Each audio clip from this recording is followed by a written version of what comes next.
नमस्कार, आप देख रहे हैं एबी स्टार न्यूज़ और मैं हूं आपके साथ अब्दुल समद। बुलेटिन की शुरुआत करेंगे। देश के तमाम बड़ी खबरों के साथ बरगढ़ पहुंचे प्रधानमंत्री नरेंद्र मोदी ने जनसभा को संबोधित किया है और विपक्ष पर जमकर निशाना साधा है। तो लोकसभा चुनाव के मद्देनज़र चौथे चरण के लिए 13 मई को मतदान किया जाना है। इस बीच पीएम मोदी चुनाव प्रचार करने के लिए ओडिशा पहुंचे हैं। ओडिशा के कंधमाल में जनसभा को संबोधित करते हुए पीएम मोदी ने विपक्ष पर जमकर हमला बोला। आपको बता दें कि कंधमाल के बाद पीएम मोदी ने बोलगीर में चुनावी रैली को और अब बरगढ़ में विशाल जनसभा को संबोधित किया। बड़ी जिम्मेवारी के साथ और बहुत ही विश्वास के साथ और जनता जनार्दन ने जो आशीर्वाद दिए हैं, उस आशीर्वाद की ताकत के भरोसे साफ साफ देख रहा हूं कि 4 जून को एनडीए का 400 पार करना पक्का हो चुका है। इतना ही नहीं, कांग्रेस पार्टी मान्य विपक्ष भी बन नहीं पाएगी। उसके लिए उनके शहजादे की उम्र से भी कम सीटें मिलने वाली है। बड़ी जिम्मेवारी के साथ।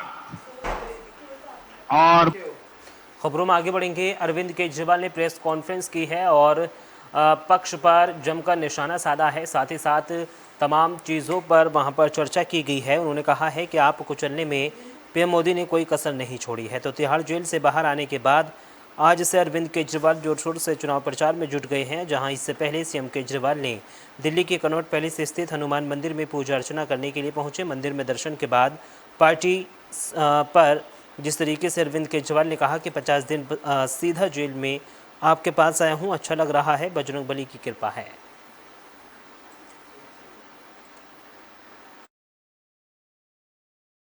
एक बेहद खतरनाक मिशन चालू किया हुआ है प्रधानमंत्री जी ने, बहुत ही खतरनाक। देशवासियों को यह समझने की, अब जब मैं बोलने जा रहा हूं, समझने की जरूरत है।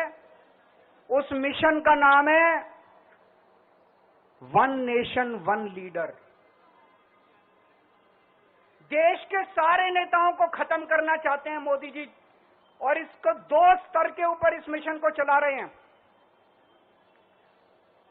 जितने विपक्ष के नेता हैं उनको जेल भेजेंगे, और जितने बीजेपी के नेता हैं उनको सबको निपटा देंगे। उनकी राजनीति खत्म करते जाएंगे, उनको सबको निपटाते जाएंगे। विपक्ष के अंदर आज इन्होंने मनीष सिसोदिया को जेल भेज दिया, संजय सिंह को जेल भेज दिया, सत्येंद्र जैन को जेल भेज दिया, केजरीवाल को जेल भेज दिया, हेमंत सोरेन को जेल भेज दिया, ममता दीदी के कई मंत्रियों को जेल भेज दिया, स्टैलिन के कई मंत्रियों को जेल भेज दिया। केरला के सीएम के पीछे पड़े हैं। अगर ये चुनाव जीत गए, मेरे से लिखवा लो एफिडेविट के ऊपर, थोड़े दिन के बाद ममता दीदी जेल में होंगी, तेजस्वी यादव जेल में होगा, स्टैलिन साहब जेल के अंदर होंगे, पिनरई विजयन जेल के अंदर होंगे, उद्धव ठाकरे जेल के अंदर होंगे, जितने विपक्ष के नेता ये सारे जेल के अंदर होंगे।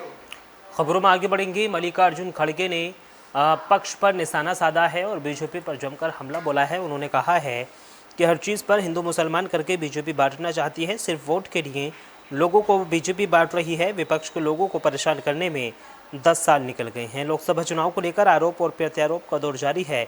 इसी कड़ी में कांग्रेस अध्यक्ष मल्लिकार्जुन खड़गे ने बीजेपी पर निशाना साधते हुए कहा है कि हर चीज़ पर हिंदू मुसलमान करके वो भाजपा अपनी राजनीति चलाना चाहते हैं और हिंदू मुस्लिम को बांटना चाहते हैं।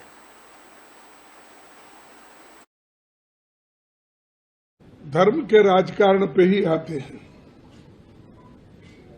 हिंदू मुसलमान हर चीज कोई संबंध नहीं रहता, लेकिन वो हिंदू मुसलमान ये इशू करके वो अपनी राजनीति चलाना चाहते हैं और हिंदू मुस्लिम को बांटना चाहते हैं।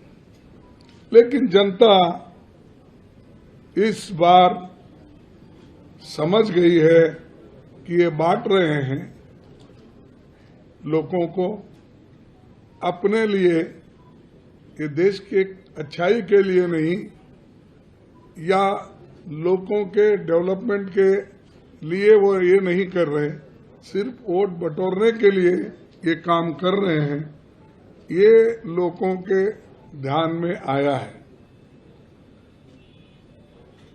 पिछले 10 सालों में विपक्ष के नेताओं को परेशान करने में ही अपना समय उन्होंने गुजारा, और जब परेशान करते हैं, चाहे वो ईडी का केस हो, चाहे इनकम टैक्स का हो, चाहे सीबीसी से केस डलवाना हो, चाहे सीबीआई का हो, ये करवाते हैं और उनको आह्वान भी करते हैं, आइए हमारे साथ जुड़िए, धर्म के राजकारण पे ही आते हैं। चलिए खबरों में आगे बढ़ेंगे। बीजेपी लगातार हेमंत सोरेन को लेकर कटाक्ष कर रही है। अब ऐसे में लगातार लोकसभा चुनाव को लेकर सियासत तकरार है और हेमंत बिस्वा का शर्मा जो है उनका हमलावर देखने को मिला है। पीएम मोदी को 400 सीट देश में लफ्ज़ जिहाद की हिम्मत नहीं होगी, ऐसा उन्होंने कहा है। तो लोकसभा चुनाव को लेकर सभी पार्टियां प्रचार में जुटी हैं। इसी कड़ी में बिहार के बेगूसराय में एक जनसभा को संबोधित करते हुए असम के मुख्यमंत्री हेमंत बिस्वा शर्मा ने कहा है कि इस बार पीएम मोदी को 400 सीट मिली तो देश में लफ्ज़ जिहाद करने की हिम्मत किसी में नहीं रहेगी। 400 सीट हमें देना चाहिए और हम लोग इसको आंदोलन बना देना चाहिए कि अब की बार 400 पर बनाना चाहिए कि नहीं चाहिए, बनाना चाहिए कि नहीं चाहिए। इसीलिए भाई और बहनों, हमें बेगूसराय भी चाहिए और 400 सीट भी चाहिए। और इस बार मोदी जी को 400 सीट मिल जाए ना, देश में लाभ जिहाद करने का किसी का हिम्मत नहीं रहेगा, अपने आप ठंडा हो जाएगा, आगे कुछ करने का हिम्मत होगा ही नहीं। पहले पाकिस्तान का लोग आते थे भारत में बम फेंकने के लिए, लेकिन मोदी जी दो एक बार पाकिस्तान में बम फेंक दिया। अभी कोई आते हैं क्या भारत में बम फेंकने के लिए? कोई आते हैं क्या? ऐसा ही 2 साल लाभ जिहाद वाला का टांग तोड़ देगा ना, और जिंदगी में कोई लाभ जिहाद करने का हिम्मत ही नहीं करेगा। इसीलिए हमें मोदी जी का सरकार चाहिए, बीजेपी का सरकार चाहिए, एनडीए का सरकार चाहिए।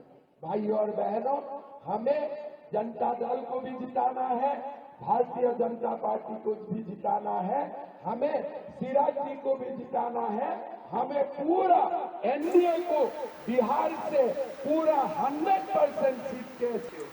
कर्नाटक सेक्स स्कैंडल मामले में बड़ी कार्रवाई देखने को मिली है। बीजेपी नेता देवराज को गिरफ्तार कर लिया गया है। वीडियो लीक का आरोप है, एक महिला ने यौन शोषण का भी केस दर्ज कराया है। तो कर्नाटक सेक्स स्कैंडल केस में शुक्रवार को ये बड़ी कार्रवाई देखने को मिली है। पुलिस ने भाजपा नेता और एडवोकेट जी देवरोज गौड़ा को चित्रदुर्ग जिले के गुल्लीहाल टोल गेट से गिरफ्तार किया है।